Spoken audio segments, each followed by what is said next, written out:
Hello दोस्तों, आज हम इस क्वेश्चन को सॉल्व करते हैं टाइम एंड वर्क का, जो कि एग्जाम के लिए इम्पोर्टेंट है। इसमें बोला जा रहा है कि ए किसी कार्य को बी और सी की कुल कार्य क्षमता के बराबर है। मतलब जो ए की कार्य क्षमता है वो जो है बी प्लस सी की कार्य क्षमता के बराबर है, जो कि क्वेश्चन में दे चुका है। और एक साथ कार्य करते हुए ए और बी किसी कार्य को 36 दिन में करते हैं। मतलब ए और बी का कार्य कितना दिया, 36। फिर उसके बाद सी अकेले उसी कार्य को 60 दिन में करता है। तो इनका टोटल कार्य निकाल लेते हैं। टोटल यूनिट निकालेंगे तो क्या करना पड़ेगा, इसको तो एलसीएम लेना पड़ेगा। जब इसका हम एलसीएम लेते हैं तो हमारा आता है 180। फिर उसकी एफिशिएंसी हम निकालेंगे। एफिशिएंसी हम निकालेंगे तो इसका जो आएगा 3 आएगा और इसका एफिशिएंसी आएगा 5 आएगा। ए प्लस बी का एफिशिएंसी 5 और सी का एफिशिएंसी 3 होगा। कैसे निकालते हैं कि एफिशिएंसी इक्वल टू होता है हमारा जो टोटल वर्क है, फिर बटा में जितना यूनिट किया है वो उसका डिवाइड करते हैं। तो करने के बाद हमारा जो होता है इसकी एफिशिएंसी निकल जाता है। फिर इस क्वेश्चन में बोला जा रहा है कि जो जो सी है अकेले जो 60 दिन में कर सकता है और ए और सी 10 दिन तक एक साथ कार्य करते हैं। तो भाई 10 दिन तक एक साथ कार्य करते हैं, इनका तो आपको एफिशिएंसी निकालना पड़ेगा, तीनों का अलग अलग निकालना पड़ेगा, तब जाकर तो इसको आगे प्रोसेस करेंगे। सबसे फिर उसके बाद हम क्या करेंगे, इसको कार्य क्षमता का जो सभी जो एफिशिएंसी है सबको जोड़ देंगे।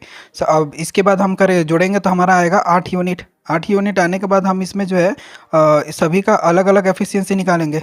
ए की एफिशिएंसी, बी की एफिशिएंसी और सी की एफिशिएंसी, जिनमें से हमने ऊपर में क्या दिया था, पहले बोला था बी और सी की जो एफिशिएंसी है ए के एफिशिएंसी के इक्वल है। तो इसमें हम पुटअप कर देंगे, बी प्लस सी को रखेंगे। रखने के बाद हमारा ए का एफिशिएंसी निकल जाएगा। ए का एफिशिएंसी कितना आएगा, 4 आएगा। तो 4 आएगा तो ए का एफिशिएंसी हमारा कितना आ गया, 4।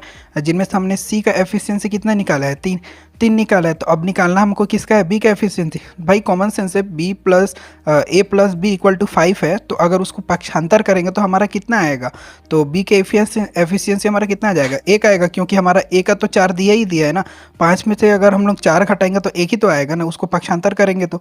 हाँ, फिर उसके बाद हमारा बी इक्वल टू 1, मतलब सबका एफिशिएंसी अलग अलग निकल गया। अब इसको आसानी से इसको आप सॉल्व कर सकते हैं। जो क्वेश्चन में बोल रहा है, स्टेटमेंट में बोल रहा है ए और सी 10 दिन तक एक साथ कार्य किए। मतलब जहाँ ए और जो सी हैं 10 दिन तक कार्य किए, मतलब इनकी एफिशिएंसी कितनी है पहले उसको आपको देखना पड़ेगा। ए की एफिशिएंसी हमारा 4 दिया है और बी की एफिशिएंसी सी की एफिशिएंसी हमारा 3 है। तो इनका एफिशिएंसी को जोड़ के और उसके साथ इंटू करना पड़ेगा। तो 4 3 7, 10 इंटू 7 इक्वल टू कितना आ जाएगा, 70 यूनिट। मतलब दोनों मिलकर जो है 70 यूनिट काम कर चुके हैं। तो हमारा जो टोटल कितना यूनिट का टोटल कार्य कितना था, 180 यूनिट का कार्य था। तो इसको हम क्या करेंगे, इसके साथ घटा देंगे। तो जो शेष बचेगा, मतलब हमारा शेष जो बचेगा वो कौन करेगा, बी अगर उस काम को करेगा। तो 110 हमारा आएगा। इसका जो शेष कार्य होगा, इस कार्य को कौन कंप्लीट करेगा, बी आएगा, इसको कार्य को करेगा। क्योंकि बी अकेले शेष कार्य कितने दिन में समाप्त करेगा। तो भाई बी की एफिशिएंसी कितनी है, बी की एफिशिएंसी हमारा निकाले हैं कि बी की एफिशिएंसी जो है 1 है। तो 110 बटे में एफिशिएंसी इक्वल टू हमारा जाएगा तो 1, मतलब 110 बटे में 1 डिवाइड करेंगे। तो डिवाइड करेंगे तो हमारा क्या आएगा, 110 दिन। 110 दिन में क्या होगा, ये हमारा ये 110 दिन में ये काम कंप्लीट होगा। इसका राइट आंसर होगा 110।